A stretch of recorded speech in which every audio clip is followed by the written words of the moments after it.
All right, it's that time of year again, planning season. And for most of us, that means dusting off last year's slide deck, changing a few dates, and just hoping for the best. But what if that comfortable, familiar playbook is actually the very thing that's setting you up to fail? So, let's just ask the question right out of the gate. Is the 2026 plan you're working on right now already broken? I mean, the hard truth is that the old strategies just aren't cutting it anymore. Our buyers are way more skeptical, the budgets are tighter than ever, and doing more of the same is a guaranteed way to fall behind. And let's get one thing straight, this is the core of the issue.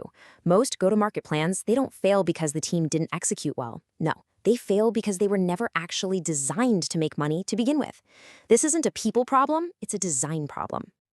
So, how do we fix it? Well, we need to architect a whole new approach.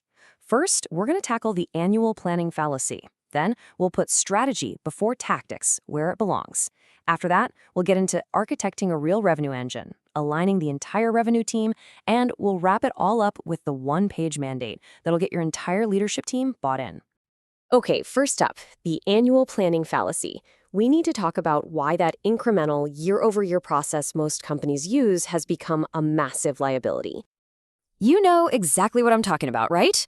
We've all seen it or done it. You copy last year's slide deck, you change the dates, you slap a 20% growth target on top and call it a day. Look, that isn't strategy, that's just activity theater. It makes a fatal assumption that the market, your buyers, and your competition are all just standing still. And in 2026, that assumption will get you killed. And this brings us to what is without a doubt the most critical part of this whole thing, strategy before tactics. Before you plan a single campaign, before you write a single dollar on a budget line, there are two foundational decisions you have to make that will dictate literally everything else. This right here is the fork in the road. It's the single most important decision you will make all year. Are you creating a brand new category, or are you trying to win an existing one? Because if you're creating a category, your entire go-to-market motion is about education and narrative. But if you're trying to win an existing one, it is a straight-up knife fight focused on capturing demand. The single biggest mistake you can make is trying to do both. You have to pick one. So once you've made that fundamental choice, you have to ground your strategy in reality. And that's where the truth stack comes in. Because let's face it, strategy without truth is just expensive storytelling. It's about building your plan on a foundation of data, not just assumptions and wishful thinking. The truth stack has three essential layers. First, there's system truth. That's looking at your own internal data, your CRM, your marketing automation, to see what actually closed deals in the past. Second is behavioral truth. This is where you uncover what buyers do in the so-called dark funnel, all that research and comparison they do before they ever talk to you. And third, maybe the most important, is buyer truth. This comes from win-loss interviews, and it tells you what your buyers actually think. And this is the kind of gold you get from buyer truth. When a customer says something like, "Your competitor, honestly, they felt like vaporware, but your demo showed us that it actually works," listen, that's not just a nice piece of feedback. That is your entire messaging strategy for 2026 handed to you on a silver platter.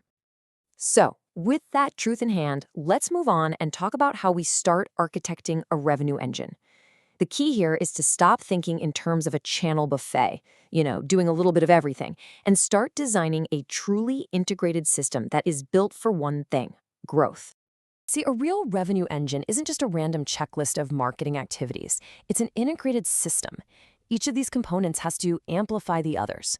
The work you do in demand creation should make demand capture more efficient.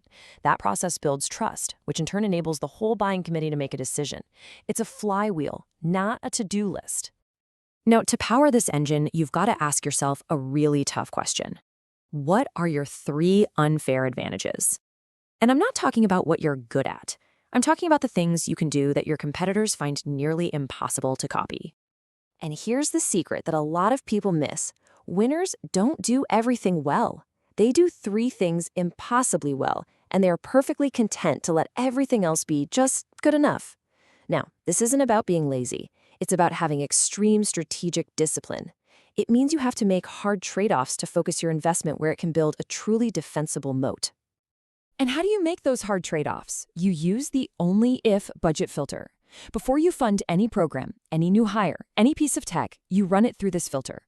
We will fund this only if it builds one of our unfair advantages, only if it has a direct path to revenue, only if it can compound over time.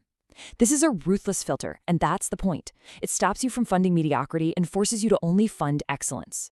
Okay, so you can design the best engine in the world, but it's not going to run without the right people all working together. And that brings us to section 4, aligning the revenue team. This is all about solving the people problem, because the most brilliant strategy on paper will absolutely fail if your sales and marketing teams are at war. Just look at this comparison. The old way is a constant battle. Marketing gets measured on MQLs, sales gets measured on closed deals. The goals are completely misaligned, and the result is always blame and mistrust. The new way is to operate as one single revenue team. Both teams are measured on the exact same two things: pipeline created and revenue closed. And all of a sudden, you win together or you lose together. Collaboration just naturally replaces conflict. And this collaborative mindset has to extend all the way to how you treat the buyer. You have to stop thinking about a funnel that you push people through. Instead, start designing the buyer journey like you would design a product. Your goal shouldn't be to sell. It should be to help the buyer make the best possible decision for them, even if that decision isn't you. That's how you build real trust, and that's what actually accelerates deals. All right, let's bring this all home with the final section, the one-page mandate. This is about taking all of this hard strategic work and translating it into a format that earns the confidence and, more importantly, the budget from your CFO and from your board.